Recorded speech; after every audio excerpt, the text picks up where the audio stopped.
కూటి కోసం కోటి పాటలు అని అంటారు. అందుకే సంచార కుటుంబాల వారు పొట్టకూటి కోసం అనేక గ్రామాలు తిరుగుతూ ఉంటారు. ఆ కుటుంబాల పిల్లలు చదువుకు దూరం అవుతూ ఉంటారు. తమ పిల్లలను చదివించాలనే ఆలోచన తల్లిదండ్రులకు ఉండదు. అయితే సంచార కుటుంబాల పిల్లలను చదివించేందుకు, వారి జీవితాల్లో వెలుగులు నింపేందుకు ఒక మంచి హృదయం ఆలోచన చేసింది.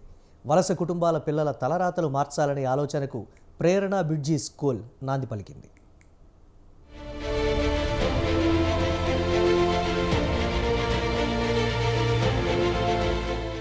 సమాజంలో హెచ్చుతగ్గుల నిర్మూలనకు ఏకైక మార్గం విద్యాభ్యాసమేనని రిటైర్డ్ టీచర్ లక్ష్మణాచారి నమ్మారు. ఆ విశ్వాసమే సంచార కులాల పిల్లలు, ఇతర రాష్ట్రాల నుంచి ఉపాధి కోసం వచ్చే పిల్లలకు చదువు నేర్పించాలని సంకల్పించారు. వినాయక విగ్రహాల తయారీ లాంటి సీజనల్ పనులు, రోజువారీ కూలి చేసేందుకు హైదరాబాద్తో పాటు చుట్టుపక్కల ప్రాంతాలకు వచ్చే కార్మికుల పిల్లలను బడిబాట పట్టించారు. ఇతర అనేక సంచార కులాల సీజనల్ పనులు చేసుకుని పొట్టనింపుకునే కుటుంబాల్లో చీకటిని పారద్రోలి అనేక చైతన్య కార్యక్రమాలను నిర్వహిస్తూ ప్రేరణ బ్రిడ్జ్ స్కూల్ ప్రారంభించారు. రాజస్థాన్కు చెందిన పాలి డిస్ట్రిక్ట్ వాళ్ళు వీళ్లకు ప్రత్యేకంగా ప్రేరణ సంస్థ నుంచి బ్రిడ్జ్ స్కూల్ ఏర్పాటు చేసి చదివించడం జరుగుతుంది.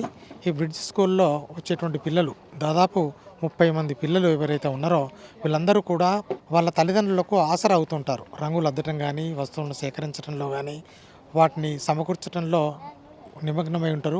అలాంటి పిల్లలు, ఖాళీగా తిరిగే పిల్లలు, తల్లిదండ్రులకు ఆసరా అవుతున్న పిల్లలు, వీళ్ళందరినీ కూడా మేము ఒక ట్రాక్లోకి తీసుకురావాలనే ఉద్దేశంతో ఫార్మల్ స్కూల్లో జాయిన్ చేసే ముందు బ్రిడ్జ్ స్కూల్ని ఏర్పాటు చేయడం జరిగింది. చాలా సంతృప్తిదాయకమైనటువంటి ఫలితాలను ఇచ్చాయి. ప్రభుత్వ ఉపాధ్యాయ వృత్తిలో ఉన్న లక్ష్మణాచారి వినూత్నంగా ఆలోచించారు. సంచార కుటుంబాల పిల్లలను బడిబాట పట్టించారు. రెక్కాడితే కానీ డొక్కాడని వలస కుటుంబాల పిల్లల జీవితాల్లో వెలుగులు నింపుతున్నారు. సంచార జాతుల జీవనం వలసల మీద ఆధారపడి ఉంటుంది. ఆయా కుటుంబాల పిల్లలు చదువులకు ఆ వలసలే ప్రధాన శాపంగా మారుతోంది. ఇది గ్రహించిన లక్ష్మణాచారి 2000 సంవత్సరం జూన్లో ప్రేరణ బ్రిడ్జ్ స్కూల్ ప్రారంభించారు.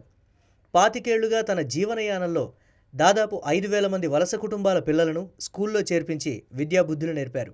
డ్రాప్ అవుట్ అయినటువంటి పిల్లవాడు ఎవరైనా కూడా స్కూల్లో చేరడానికి ముందు తప్పనిసరిగా ఏ పాఠశాలలోనైనా జాయిన్ కావడానికి ఆస్కారం ఉంది. మరి దిశగా ప్రభుత్వం కూడా ప్రత్యామ్నాయ పాఠశాలలు కానీ, రెసిడెన్షియల్ స్కూల్స్ కానీ, లేకపోతే బ్రిడ్జ్ స్కూల్స్ కానీ పెట్టి వారిని కూడా ఫార్మల్ స్కూల్లో ఫార్మల్ ఎడ్యుకేషన్ చదివే విధంగా చేయవలసిన అవసరం ఉంది. ఇందులో భాగంగానే మేము హైదరాబాద్, రంగారెడ్డి, మేడ్చల్, మల్కాజ్గిరి, యాదాద్రి భువనగిరి డిస్ట్రిక్ట్స్లో దాదాపు 6000 మంది పిల్లల్ని బ్రిడ్జ్ స్కూల్స్ చైతన్య కార్యక్రమాల నుంచి నిర్వహించి వారిని పాఠశాలలో చేర్పించడం జరిగింది. ఇందుకు గవర్నమెంట్ కూడా పూర్తి సహకారం అందించాలి. ఇతర రాష్ట్రాల నుంచి వలస వచ్చిన కుటుంబాల పిల్లలు చదువుకోవడం కత్తిమీద సామే.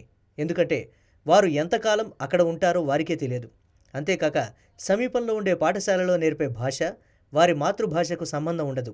ఇవే కాక విద్యా సంవత్సరం మధ్యలో డ్రాప్ అవుట్ అయిన పిల్లలను మళ్లీ మరో స్కూల్లో చేర్చుకోవాలంటే చాలా కష్టం. అయితే ఉపాధ్యాయుడిగా హెడ్ మాస్టర్గా పనిచేసిన సమయంలో ఇలాంటి అనేక కేసులు లక్ష్మణాచారి చూశారు. తన స్కూల్లో చదువుకునే పిల్లలు బాలకార్మికులుగా మారకుండా నిరంతరం విద్యాబుద్ధులు నేర్పిస్తున్నారు. హైదరాబాద్, రంగారెడ్డి, మేడ్చల్, యాదాద్రి జిల్లాల్లో ప్రేరణ బ్రిడ్జి స్కూల్ నడుపుతున్నారు. ప్రేరణ బ్రిడ్జి స్కూల్ ద్వారా ఒక సర్టిఫికేట్ కూడా పిల్లలకు అందిస్తున్నారు. सर आ रहे 15-16 दिन से अच्छा पढ़ा रहे, पढ़ाना सर आ रहा और अच्छा पढ़ाई कर रहे. पहले अच्छा फिर रहे थे बच्चे लोग, ऐसे ही फिरते फिर रहे फालतू के. अभी अच्छा पढ़ाई कर रहे. 15-16 दिन हो गया, अच्छा पढ़ा रहे. वो इंग्लिश, हिंदी, वो गणित दूसरा पूरा अच्छा पढ़ा रहे. गणित वो बोले तो पहाड़ा भी अच्छा बोला रहे और सब अच्छा सिखा रहे सर आ रहे. तो पहले अच्छा फिर रहे थे बच्चा, अच्छे पूरा वेस्ट हो रहा था, अभी अच्छा सिखाया थोड़ा. మన రాష్ట్రం, మన జిల్లా కాని పిల్లలను ఉన్నత విద్య చదివించి వారికి బంగారు భవితను లక్ష్మణాచారి అందిస్తున్నారు.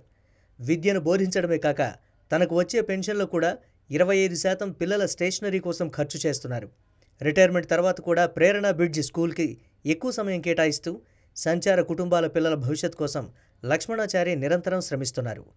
అజ్ఞానపు అంధకారాన్ని జీవితంలో నుంచి పారదోలాలంటే విద్య వెలుగులే ముఖ్యమని ఈ యొక్క ఆలోచనతో ముందుకు వెళ్తున్న ప్రేరణ సంస్థ లాంటి ఆలోచనలు మరెన్నో ప్రస్తుత సమాజంలో మరెంతో మందికి తోడ్పాటును అందించాలని కోరుకుంటుంది స్వతంత్ర.